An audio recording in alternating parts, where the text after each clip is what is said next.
Hello, and welcome back to the She Shoots podcast, Women Empowering Women in the Shooting Community, Episode 6, Boots, Chaps, and Cowboy Hats. My name is Regina Ruiz Ordóñez, and I'm from the Canadian University Shooting Federation. Joining me today, as always, is Deneen Tomlin and Casey Cavenchuk from Lady Guns, and Kelly Melanson from Maple Seed Project, Sunfire Radio, and CCFR Women's Program. I would like to start by thanking our amazing sponsors, Cabela's Canada Outdoor Fund, positively shaping the future of the outdoors. Savage Arms, home to the Stevens single shot rifle and shotguns.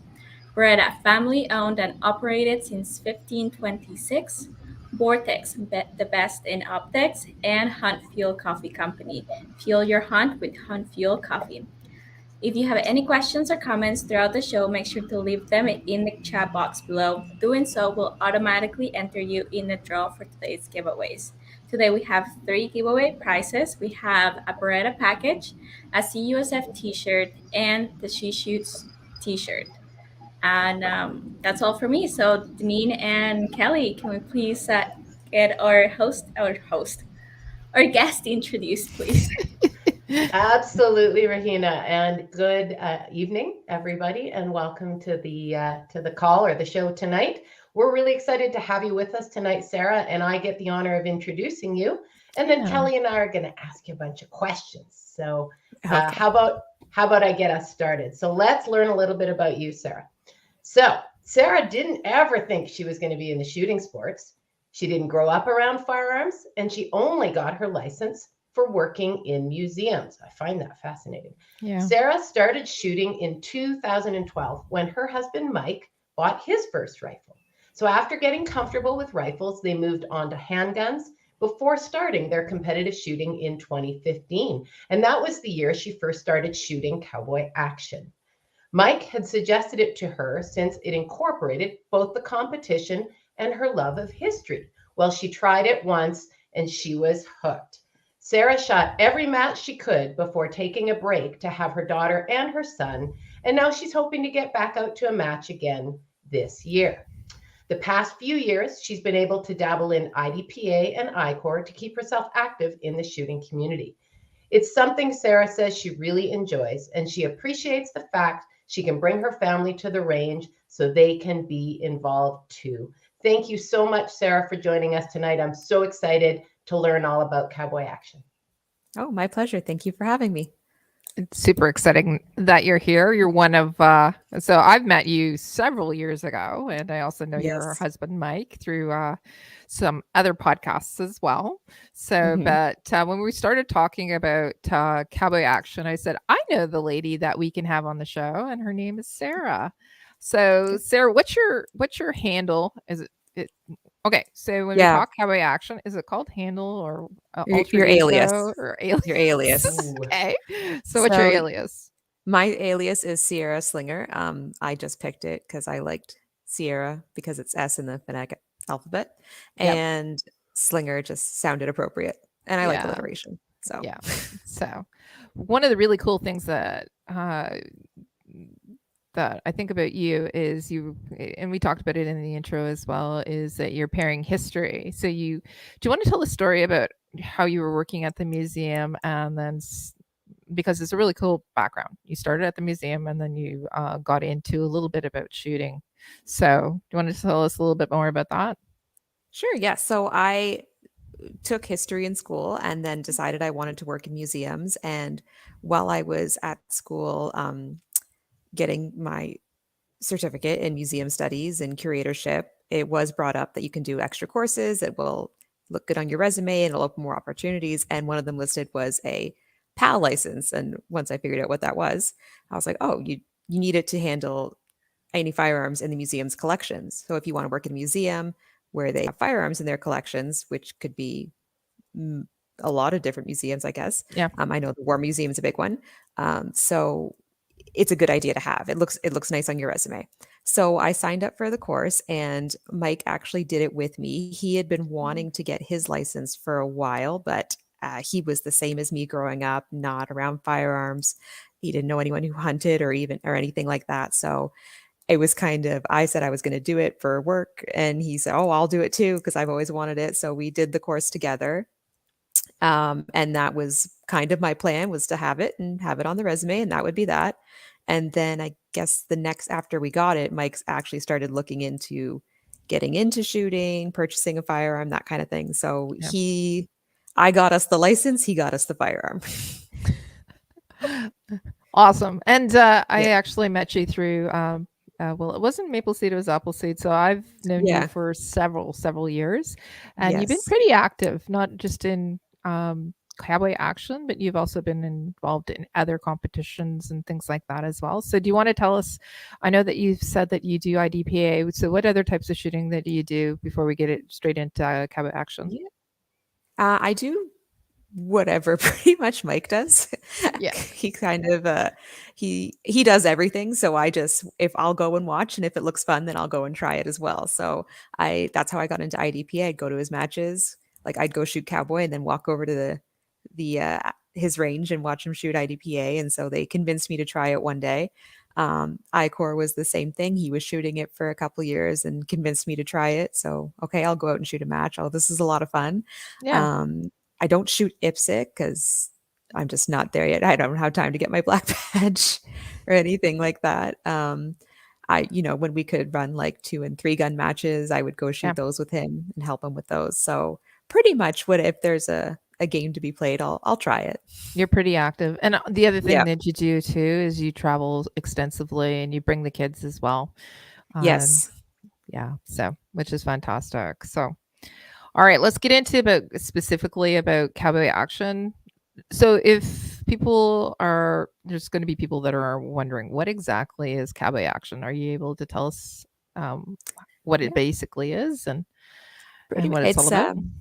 Yeah, sure. So Cowboy Action, it's pretty much just another competition with firearms. You're using 3 guns. So it's like period 3 guns. So you have a rifle, you have a lever action rifle, you have a shotgun. It has to be like side by side or over under or single pump. And you have your revolvers.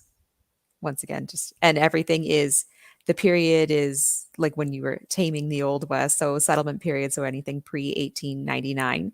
Okay. Those are the type of firearms that you're going to be using. So replicas. Right. Well, not replicas. Yeah.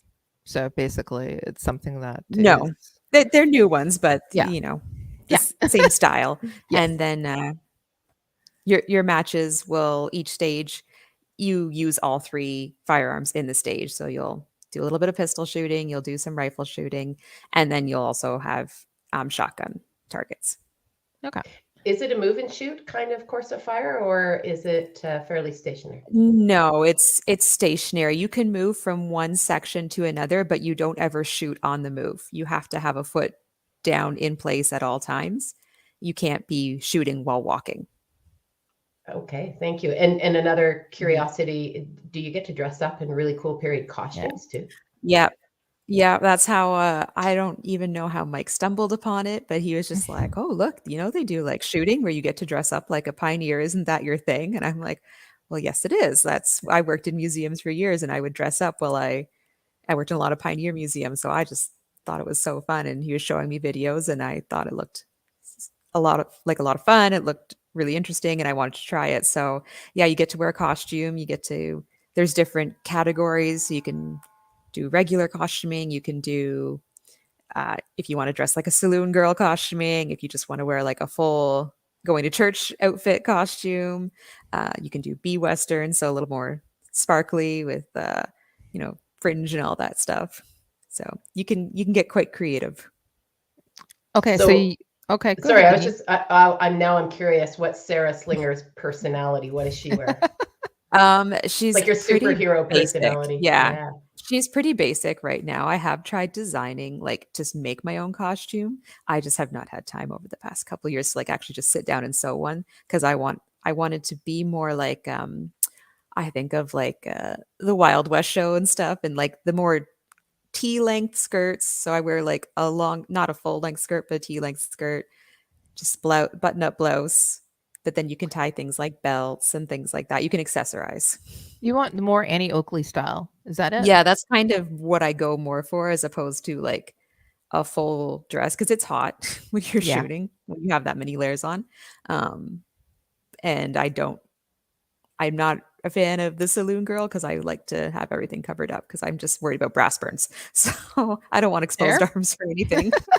I feel your pain quite literally many Yeah. times. Yeah. Yeah. So, as part of it, so you are required to have Yeah. guns that are period, Mhm. correct? What about Yes. clothing? Are you required to also wear the clothing as well?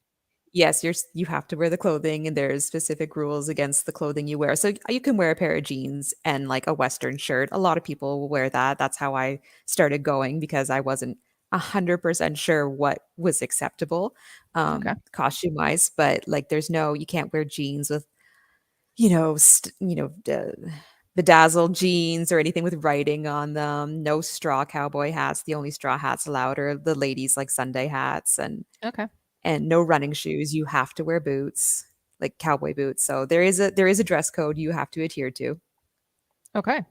So, what about with Cowboy Action, are people able to go and watch it or try it out, and maybe they don't have everything, or Yeah, I think the when I first went, I went to the range at the Eastern Ontario Shooting Mhm. Club, and I first went to their winter match, and it was freezing. But I just went and watched, and I helped spot a few stages. And then when they took their lunch break, they let me try a stage. And so I was like, okay, yeah, I'll definitely come back when it's nicer out. But they are very encouraging of people coming to watch. They want people, if you're coming to watch, they say feel free to dress up, get it so everyone can kind of get into the spirit. And people are pretty generous, so like they'll definitely let you try it using their equipment. So are there different divisions or classes that you're all grouped in, or is it all everybody against everybody? No, there's definitely different classes, so you can just shoot a basic cowboy or cowgirl. That's what I sign up for, is the cowgirl class. There's a pretty broad range there. If you have junior shooters, they're like the buckaroos and the buckarettes. So those are 13 and under. cute? Then you can go up to cowgirl, and then when you get older, you're like frontiersman, that kind of thing. But then you can get also more specific with your style. So you could shoot gunfighter style. You could shoot duelist, which is just how you have your holsters on you Okay. and how you're allowed to shoot. Like for example, you can't shoot one gun in each hand unless you're shooting gunfighter style or B West, or you're signed up in the B Western category. Like I couldn't as cowgirl take out both guns and go. I'd have to do one at a time.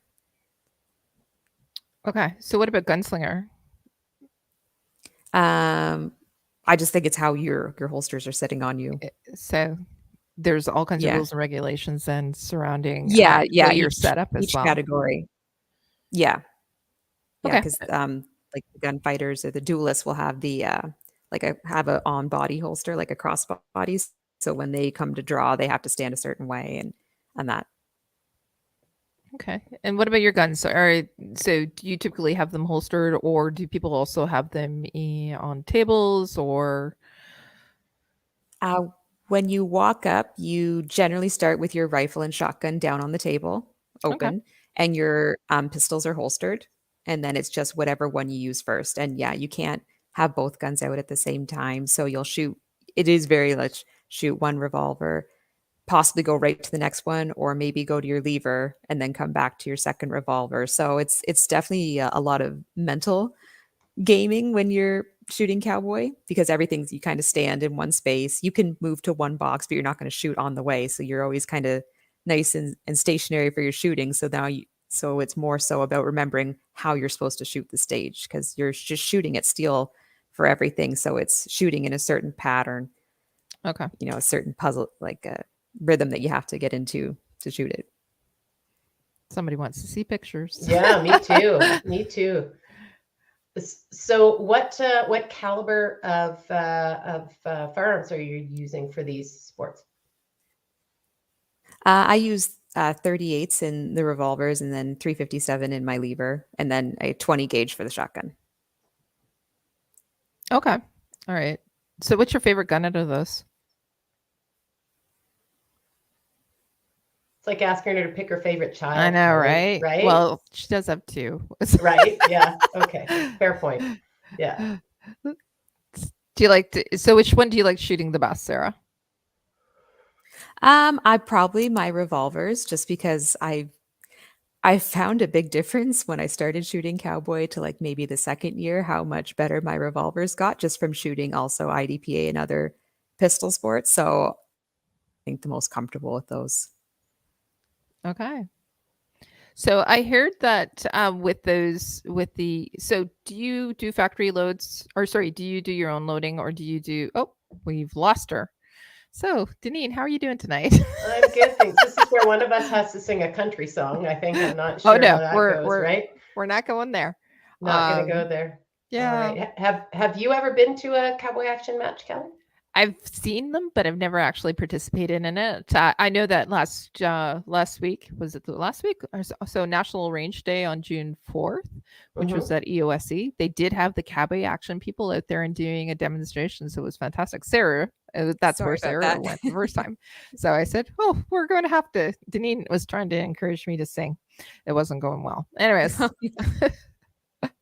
so we were talking about ammunition. So do you do store bought, or do you do hand loads? And is there a difference in it? So, for example, less powder. Is it a lighter load? It's not a lighter load per se. Mike does all the reloading, so Okay. he's the one who does it all. So he's got it down to a science. I think my second match, he reloaded and he underpowered them, and it it sounded like popcorn going off every time I shot, and like people were picking up the bullets, and they're like, "This is barely flattened after it hit it." So we had to like up the power factor a little bit there. Okay. But we do use like you have to use the lead bullets, Okay. and the powder we use is called Trail Boss, and so it looks like little washers. So it Oh, takes okay. up more space. It's not so much a powder. It's like they look like little washers. So I don't think you have to use as much, but you'll get more of a bang to it. More So bang for your buck. you clearly do your own custom loads, though, specific for this. So it's Yes, yeah, sounds very special. Yeah, yeah. yeah. So Mike is reloader. He's got a system. it's good to have a system. Everybody needs one of those. Yeah. especially with the price and Mhm. hard time getting ammo as it is. So Yeah. I missed where you shoot, Sarah. I think you were talking about that. So what club do you shoot at? So the clubs out here that offer cowboy action are Eastern Ontario, so EOSC. Grenville has a club there, and then Cornwall, they have another chapter. And then I believe Kingston, I just got an email about it. Kingston also Yeah, has we a do. club, so they're running a match in a couple weeks. I think they only do maybe one or two a year, but Grenville and EOSC, at least where I am, tend to hold the bulk of the matches there. That's amazing. And so which one of those is your home club? I'm out of it. My home club's Smith Falls, so I'm about an hour in between each of them. Well, that's probably good. You can get around to a bunch of the matches then. So is that where you practice? Or do you do a lot of dry fire at home? Or what is your practice routine? I should dry fire more. I don't. I tend to do more practicing if I was going to. It's live fire at the range, so I'll go onto the bays and set up some targets and make a little pattern for myself, and then try and just work on that and making sure I'm comfortable moving from target to target smoothly and efficiently.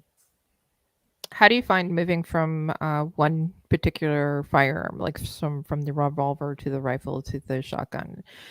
Do you find it easy to do, or do you find that it takes a lot of practice to move from one to the next? Because you use all three in this stage, correct? Yeah. I don't find it particularly difficult once I figured out how to stage them properly. Like making sure I know I'm going to want to pick it up with this hand in this position. So like make sure it's in the correct position. It's not this way, so I don't have to flip it over. So, and usually you know your course, okay, I'm going to use my pistols and I'm going to go to my lever, and then I'm going to pick up my shotgun and I'm going to walk 2 paces over here to this box. So that it's not too, I don't find it too difficult myself to transition in between the two or in between the three. what about your goals? You were talking about wanting to get into more. So you've already been doing IDPA and a little bit of ICORE. You said that you wanted to do a few more matches this year, get back into it, and we were just talking about FOC, or sorry, FRPC, my home club. What about you? What are your goals this year? It's definitely to try and shoot at least one of every discipline's match. So I've shot an ICORE match this year. Like to shoot an IDPA one, and I'd like to get out to shoot a cowboy one. Cowboy ones are probably the most difficult for me because it's an all-day thing, and trying to find, Mike's also shooting matches at the same time, so a lot of times it's easier. Okay, we'll all go to the IDPA match because I can take the kids with me, and that way one's watching the kids, one shoots. Not so much with that anymore. It's a lot harder with two, especially with Redmond being almost 3. He wants to go up and help. And he was at the range on Sunday watching the ICORE match with me, and he wanted to, why can't I go up there and help? Why can't I go stand with Dad? Why can't I do this? And I'm like, yeah, stay back here, keep your muffs on. So they're at the Leela. It was the same thing with Leela. This is just the age where they know they want to run around and participate, but they're not quite safe enough to do so. So my goal is to shoot at least 2 more matches this year, and that would be a successful year. There you go. Good for you. So I have a question with regards to travel, because obviously you're in Ontario and I'm sitting here over in Alberta. So we have Cowboy Action across Canada. Do you get a chance to travel? And do we have nationals and regionals in that sport as well? I don't travel too much outside of like my little bubble here. I know in Barrie, there's usually a large match. I think it's like a regional match, like a really big one that people go to, and it's a multi-day match. I haven't been able to go to one in Barrie yet. I've been hoping to one year, but it always seems to be on a weekend where there's a bunch of other things going on. I know you probably could. I just haven't traveled for Cowboy. Usually if we're traveling, we'll all travel together and we'll just go to an IDPA or an ICORE match. Okay. So so are there nationals then, like for that sport? Do they happen? I believe there Canada? Are. I'm not sure where they are. I only really know the biggest match I know of for Cowboy is the Barrie one. So I probably just need to broaden my horizons a little bit more. Okay, fair point. I was just curious. Absolutely. So is there any, so it's national, and we were talking about traveling, but is there any particular one that you know of? Maybe it's in the US or in other areas that you would like to, a goal you'd like to go to, a goal match or anything?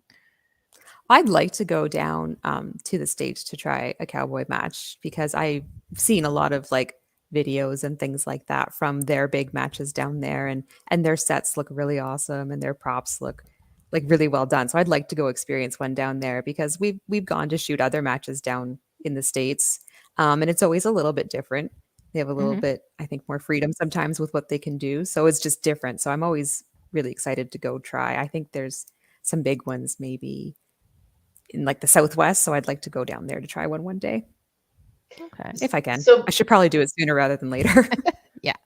So because we don't have any pictures or videos today, Sarah, I wanted to ask you, just give us a little bit of a walkthrough of what happens. So when we arrive at one of these Cowboy Action matches, what are we going to see? And as a competitor, you obviously walk your course of fire or your stage before, and then you set yourself up, like you said, for success. Kind of take us through what we would see and how the day would roll out so that we have a sense of what we're missing. So we need to go check it out. So when you get there, you'll see everyone in costume probably or getting into their costumes, and a lot of wagons or strollers or carts because you're carrying 4 guns around with you, your holsters, you got your shotgun shell pouch on you somewhere. Some guys who are doing black powder have like a whole mini reloading setup with them. So there's a lot of you bring a lot of stuff with you when you come to the match. So everyone's got little wagons with them. Are they like little covered wagons or are they more current? I have a little red wagon. You can make whatever you want. I have a little red wagon that we built like a stand in it, like that hinges down. So I can prop it up and lock it in place and I can rest my guns on there. in between stages. They also have holders if you don't, but like people push baby strollers around that they've just like converted in. So whatever people find. So everyone will be getting set up. When you're going to do your walk through your stages, like every stage has a scenario, and usually there's a lot of backstory, and they're pretty entertaining because they So give usually, us an example. Give us an example. you walk into the saloon and there's a bar fight taking place, and you see the new outlaw in town, and you've got to try and corral him. And then instead of when you give so you get your backstory, and then you get told the stage of fire, and it's the pattern you're shooting. So then you have a couple minutes to stand there and okay, it's going to be left, center, right, right, right, center. Like it's a lot of repetition, and just memorizing what gun to use and which target to hit. And then when you're ready to go, when you're loading, there's a table off to the side where everyone loads up. So because you don't like have your ammo on you to load in, it's already loaded in your firearm. So they have someone there watching the table. You load up your revolvers and your pistols, and same thing, revolvers and your rifle and your shotgun and everything. And then you walk it when you are loading, when you let the hammer down, it has to be on an empty chamber. So you have 5 shots in each revolver. So if you 6-shot revolver, you have to drop your hammer on the empty round or empty chamber. So just a safety thing. Then you take everything up to the table and you set it all up. And then your start line, usually, are you ready? Stand by, and you hear the beep go. In Cowboy Action, you have to say a line, like whatever the scenario calls for. Like I think one of my first one was like, Lucky Luke, join us or die, or something like that, where you have to like yell that line, and that's when they know you're ready to go. So that's how you announce your start. And then the beeper goes, and then you engage and your then you course just of fire. Yeah. Right. And you forget everything that you've been staring at everyone shooting, and you're not paying attention to what they're doing and just listening and being like, okay, that's 1, 3, 2, 3, 1. And then you get up there and you forget it all, of course. Right. And how many of those courses of fire is in a typical match for a day? Usually 5 to 6. So it's an all-day match by the time you get everyone through, because they are cool. Like everyone shoots together. You don't have a split squad or anything. We all shoot stage 1, then we all move to stage 2 and 3, or lunch, and then you come back and you shoot the rest of the match. So everyone moves as one kind of big group on the bay. And what you have, because you're shooting steel, you get it or you miss it. And so there's usually 3 spotters in the crowd watching, and they decide whether you've hit it and if you've hit it in the right order. And then at the end, how many misses were there? Were there any penalties? That kind of thing. And so it's up to the people in the crowd watching, not necessarily your RO scoring. They're doing the timing. They're watching you to make sure you're safe. But it's up to the spotters in the crowd to say, oh, you missed 2, or, oh, you shot that out of order, or that kind of thing. That's actually really cool. I can see something new that I'm going to try in my future. This sounds fun. Yeah. I like it. I like spotting, like, because you just stay, and because it's a good way to memorize the course, and then oh, that was wrong. Yeah. So is it all steel, or is there some other targets that you also shoot as well? It's mainly steel. Sometimes there'll be like a fun target where it might be like a clay or something, but it's mainly steel. That way it's just easy. You set up your 3 to 6 targets, and that way you just move through them. There's not practically no reset. There might be, painting them every once in a while, and that way it's just efficient, moves through. And you get to actually role play as well, because you get to that would be you hear all the dings and everything, so it's a lot of fun. I got to try this. Sounds like fun. Me too. So if we are going to try it, so if you need 4 guns and costume and matches, is it expensive to get into, or can you just go out and try it?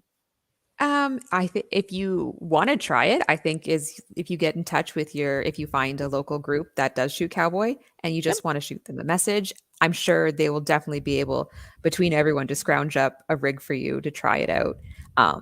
I went and watched and then shot one stage and just borrowed someone's stuff just to see if I would like it. And then I did. So then I was like, okay, I've got like 2 months to find the rest of my stuff. So it was a very expensive, like 2-week period, because I bought 4 guns and I had to order holsters, and they had to come from the States because they didn't find anything up here. And then, you're looking for pieces and you kind of hodgepodging things together. You go to Value Village to look for your costume pieces and things like that.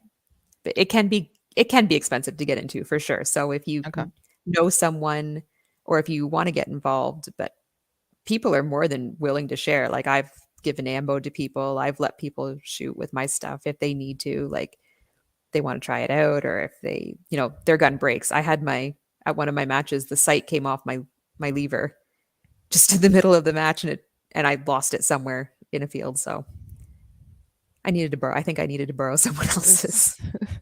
So you're able to complete the course of fire with somebody else's. Yeah. That's fantastic. Really supportive community. The gun industry and the community is so good that way. Any match I seem to have shot, somebody's always there helping with something. So sorry, Kelly and I are laughing at the messages that keep popping up on screen there. There's some good ones coming there. We'll cover some of those questions later, I'm sure. Yeah. One of the comments that came up was somebody was asking it about a sponsor. What's sponsorship like in Cowboy Action? Because you're just saying that it is a little expensive to get into. So if are there sponsored shooters or?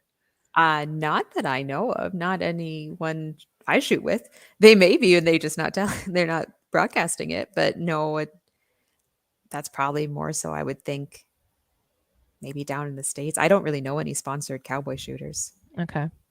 It's hard to get into a sponsorship here in Canada. I'm thinking probably Cowboy Action might be a little harder as well, because it's a smaller shooting community, anyways. So it's particularly in Canada. So maybe we can actually help with sponsorship if anybody's looking to, right?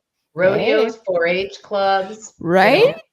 Stampedes or those kind of events, they should all be sponsoring these guys. Absolutely. Sounds like a fantastic thing to do out in Alberta. Right? Yeah. They have mounted shooting is, I think, more popular out west, and that's really fun. They're shooting from horseback.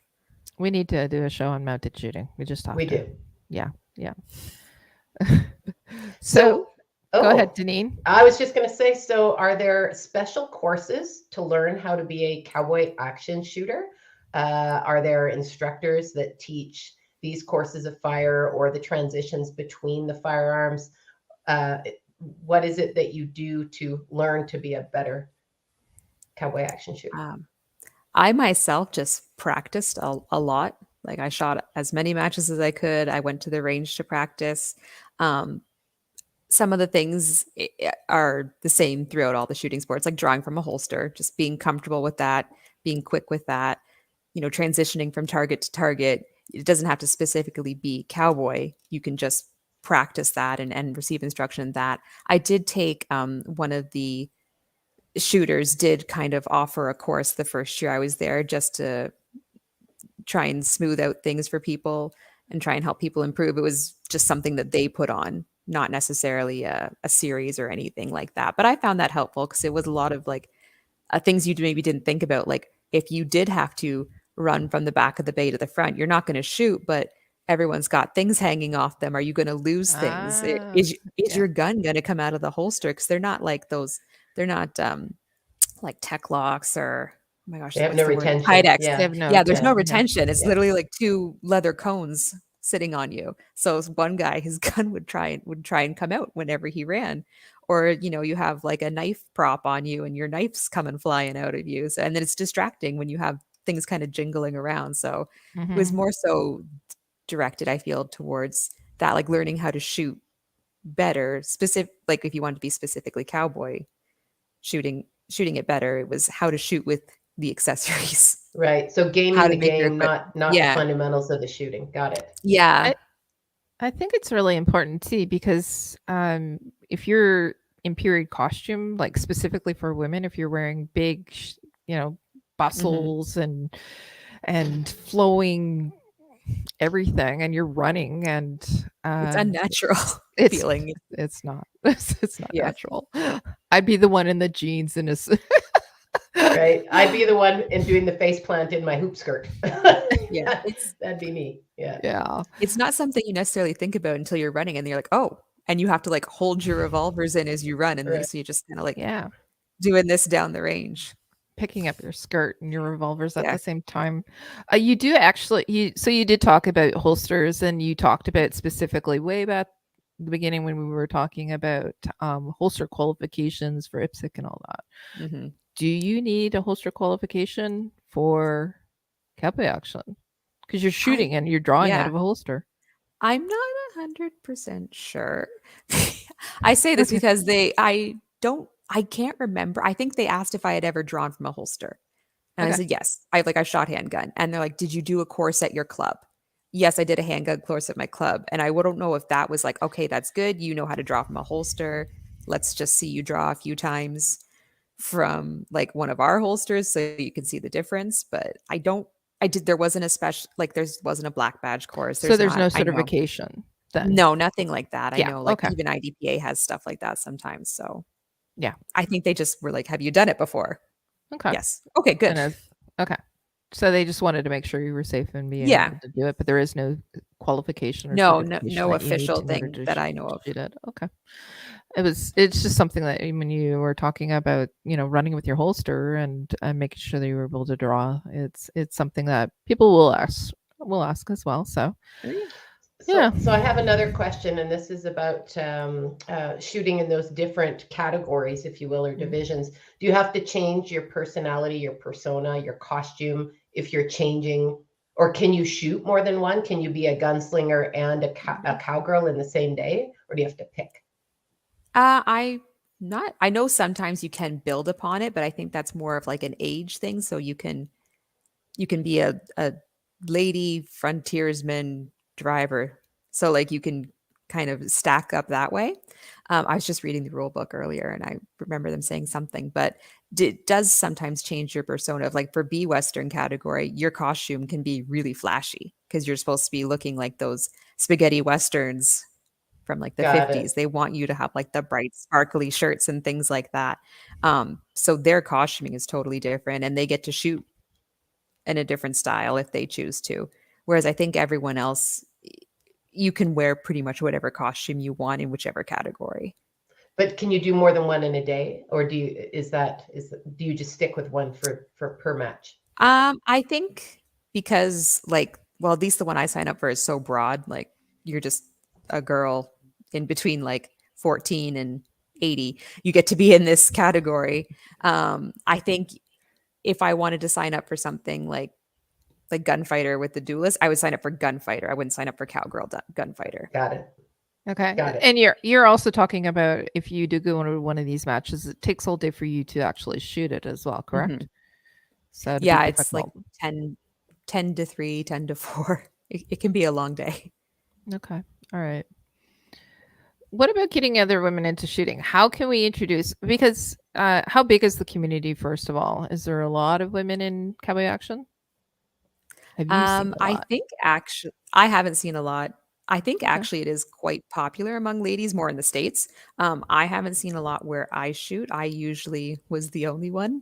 And then every once in a while there'd be, I think lately though, there has been a couple more come in, but it's definitely like 3 ladies versus like 15 to 20 men. So, okay.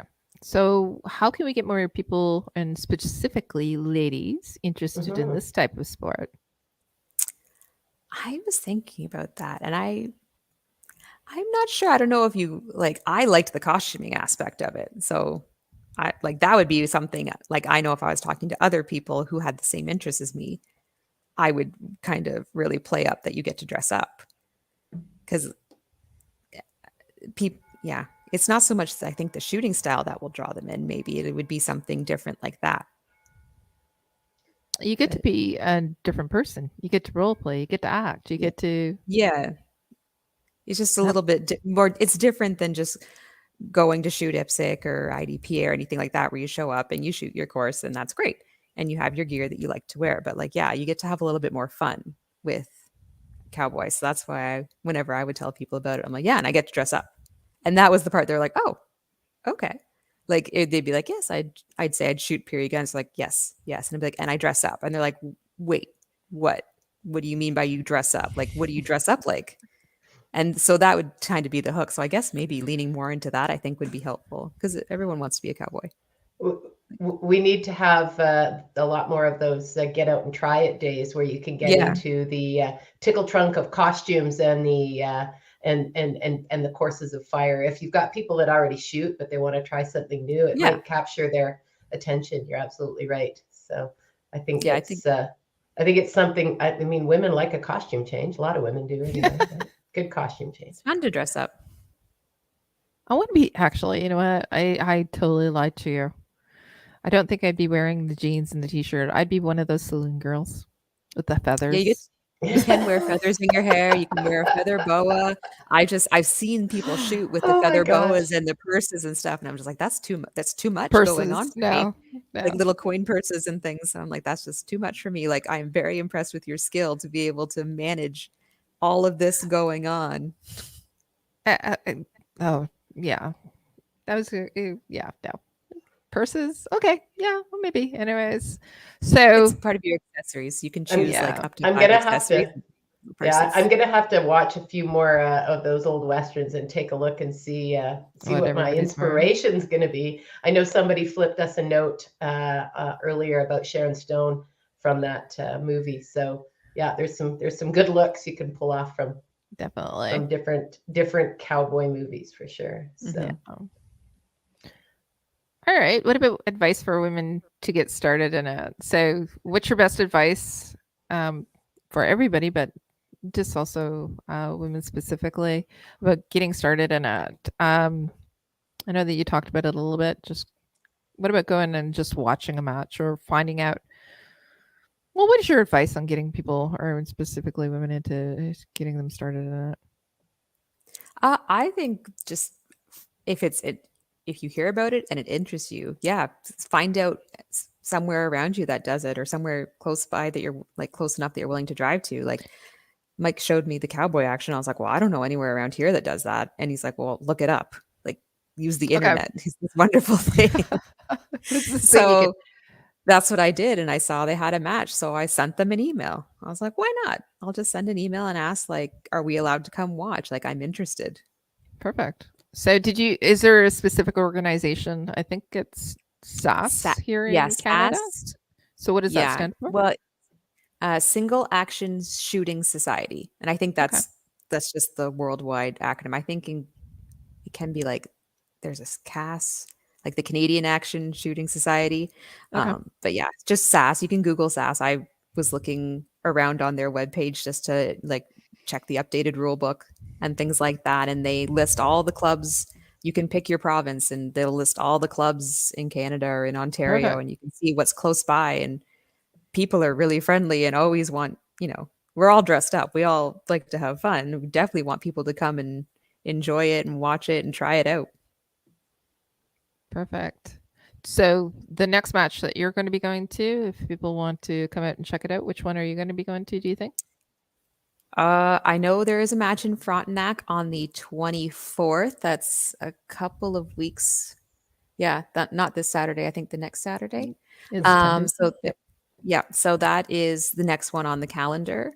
I know there is some more at EOSC and Grenville this year, and I think there should be at least one more at Cornwall. They usually do a couple.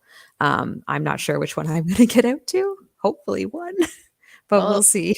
Okay. Well, if people are interested, contact the clubs, go on out and have a look. It's a ton of fun.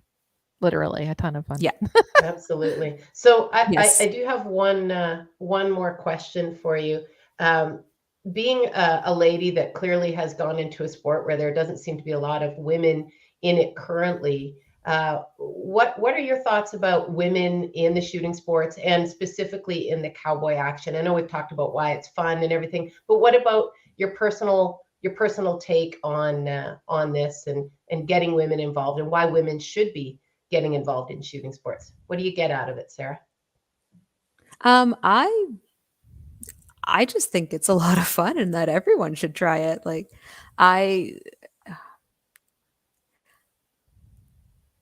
sorry, I'm trying to collect my thoughts. They're all over the place. Fun is good. Fun is a good start. I like that. Yeah. Like I was going to say, when I tell people that I do shooting, or they see pictures or whatever, and I tell them about it. Everyone's always excited to come try, and they always say it looks like so much fun. It is fun. Like, it doesn't just look like fun. It Mm-hmm. is fun. So you think it looks fun, go for it. Go try it. Mm-hmm. If you're on the fence, just go for it. And I think, the more ladies you have out there, the more fun it is. Like, I have one girl who I shoot IDPA with, and when we can shoot together, it's always a lot of fun because it's Mm-hmm. someone to talk to at the range, someone who who understands some of the different equipment restrictions we might have. So, like, we have to use drop offset holsters. Yeah. We went to a provincial match, and one of the stages, they tried to DQ us for improper equipment or illegal equipment.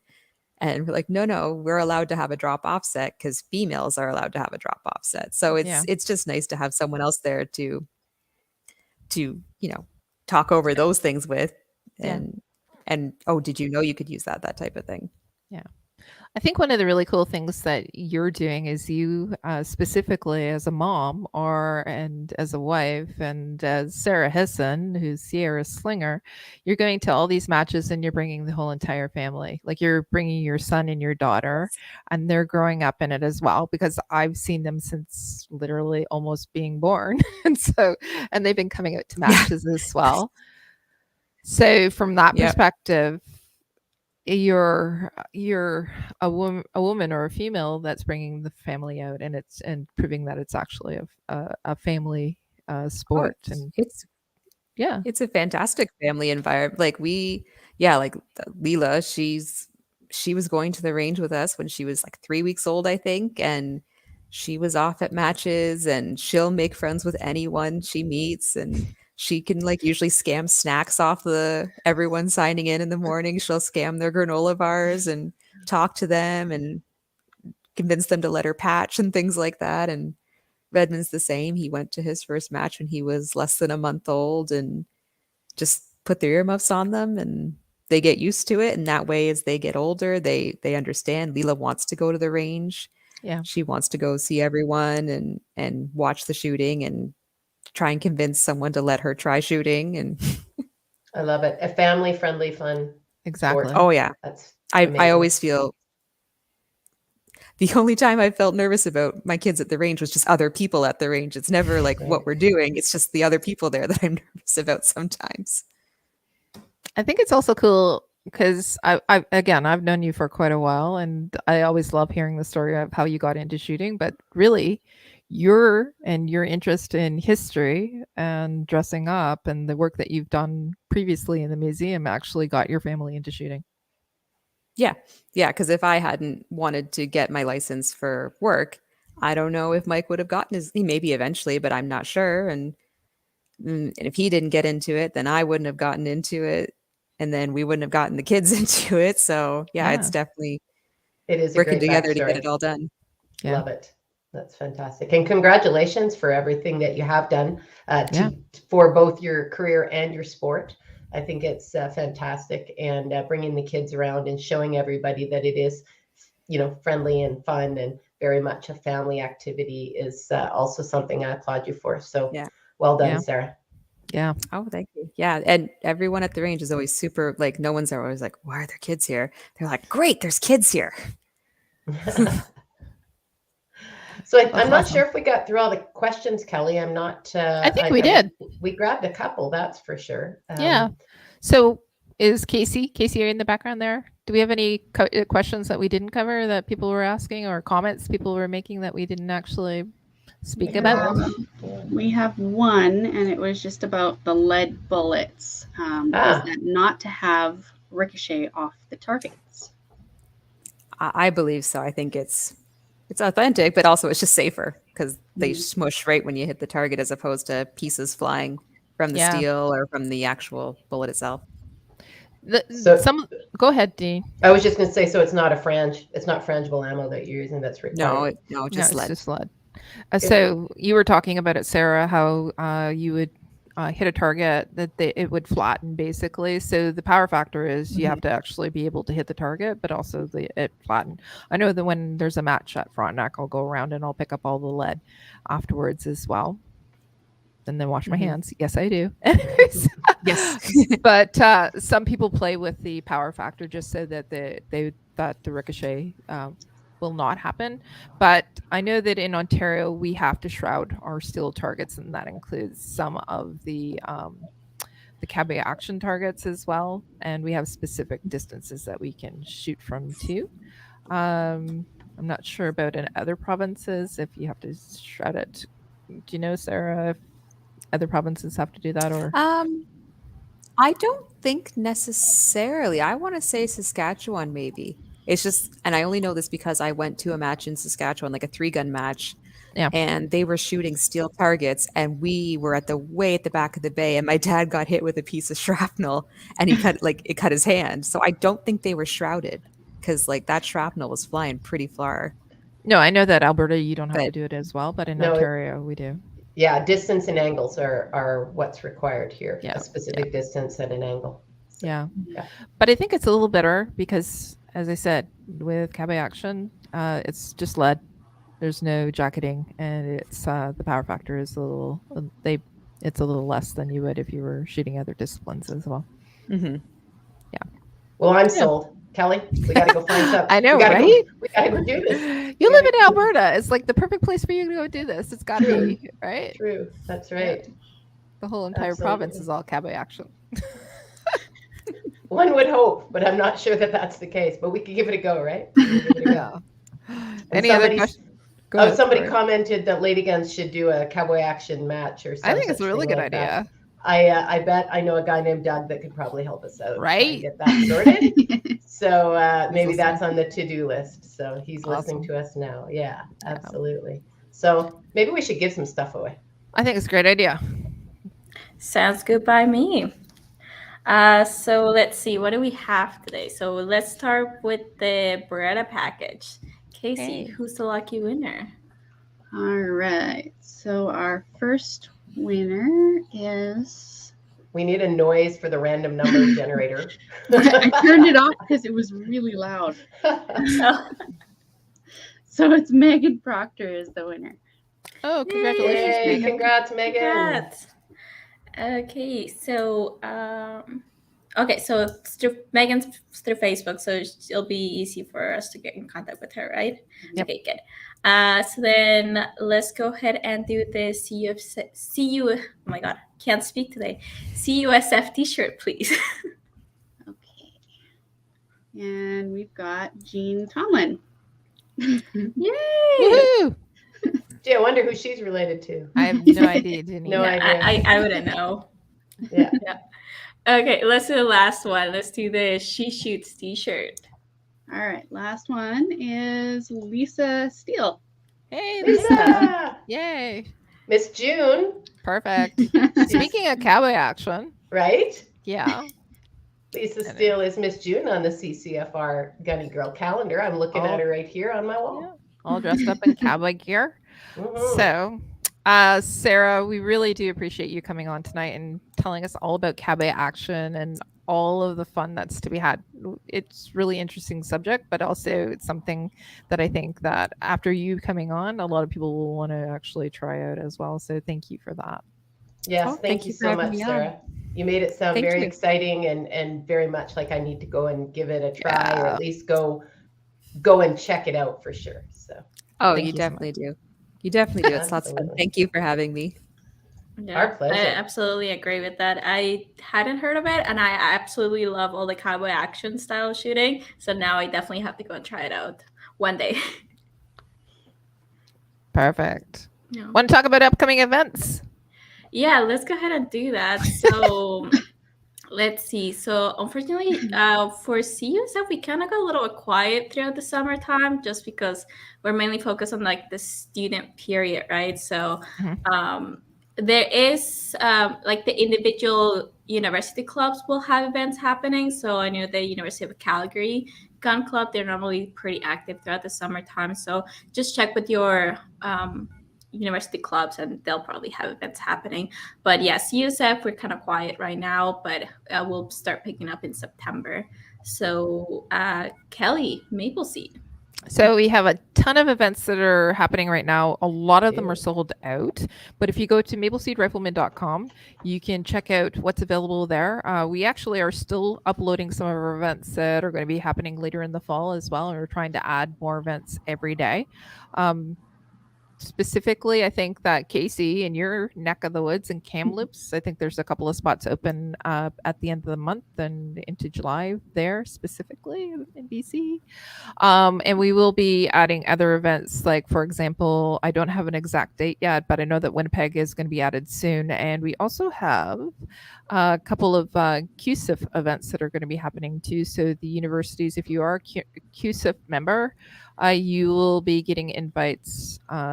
They get exclusive invites first for the QSIF events. So there's going to be a couple in Ontario. There's going to be a couple in Alberta, and those are in the fall when the university is back. But keep an eye out for that. So if you are a QSIF member, pay particular attention to that because you get first dibs at it. So yeah, that's it for Maple Seed. What about you, Deneen, Lady Guns? Well, before we flip off Maple Seed, I know you guys are looking for people that might want to be interested in volunteering to help out on those matches. Absolutely. So how would they get more information on that? Okay, so we are always looking for people to help out. We would love for you to come out to an event, check it out, and also become one of our instructors. But if you're looking to help out and just volunteer some time, we would absolutely 100% love to have you come out to an event to help out, because we're always looking for extra people. Send an email to info@mapleseedrifleman.com. Again, it's info@mapleseedrifleman.com. We can it'll be me that'll get it. So I'll give you some more information about that. Thanks, Deneen. Cool. I appreciate that. Yeah, no problem. And Casey, I think you're shooting your second Maple Seed next weekend, aren't you? Yes, I am. Awesome. Yay. With your brand new Mother's Day gun. I can't wait to hear all about it. Awesome. So what have we got going on? Lady Guns, let's see. This Saturday, I will be at Silver Willow Sporting Clays instructing at the Ladies Learn to Shoot. On Thursday, the 23rd, I will be at the Calgary Shooting Center hosting the Lady Guns Ladies Night with our volunteer range officers who are both IPSC shooters, Laura and Julie. On June 25th to 27th, I'll be going to beautiful Bindloss, Alberta, and hanging out with the call sign 66 group doing a precision long range fundamentals course. And then I'm packing up and I'm moving provinces for the month, and I am going over to Kamloops, and I'm going to be working with Casey. We'll be doing Lady Guns Ladies Night at the Kamloops Target Sports Association on July 15th. Then the weekend following, we will be working with Terry Huston of Guns and Wild Roses out of the Vancouver Club. She's coming to Kamloops, and Casey and Terry and I will be putting on a Ladies Learn to Shoot for Sporting Clays at Kamloops Shotgun Sports. So other than that, as often as I can, joining the Wednesday nights at AHIA in De Winton, Alberta for the ladies and youth drop-in trap and skeet league. So that's going on, and I was super excited that Maple Seed invited me to be an instructor in training. Yay. And I shot my first F class last Saturday. So getting out and seeing everybody. Pardon me? How did you do? Well, I did okay. You did fantastic. Yeah, thank you. You came home with the medal. Congratulations. Well done. I took bronze, and it was a bunch of people being introduced to F class. So, but it was amazing, and yet something I'd never done before. Get out, give it a try. Somebody loaned me everything, except for my shooting mat and my rain gear. So, I mean, I showed up and kind of put my hands out and got a gun and some ammo, and it was amazing. So, that's amazing. Yeah. Our community is so fantastic. We've got lots going on. Yeah. Awesome. So we have another episode coming up in next month, and then hopefully we'll have some new events to talk about for August as well. So yeah, absolutely. Okay, so I know it's set to go, but I guess time to wrap it up. So I'll go start by once again thanking our sponsors. So thank you again to Cabela's Canada Outdoor Fund, Savage Arms, Breda, Vortex, and Hunt Fuel Coffee Company. If you like today's episodes, please leave us a like and follow us so that you don't miss out on any of our episodes. If you liked our message and would like to learn more about our programs, check out our websites at cusf.ca, ladyguns.ca, and mapleseedrifleman.com. To support us and get some additional perks, check out our membership programs. Thank you all for tuning in to the She Shoots podcast, episode 6, Boots, Chaps, and Cowboy Hats. Don't miss out on our next episode, Much Ado About Hunting. Our guest will be Amanda Lean Mayhew of Just Hunt. She will chat about hunting, firearms, and marksmanship. Make sure to save the date for July 12th. Thank you and good night. Good night, everyone. Good night.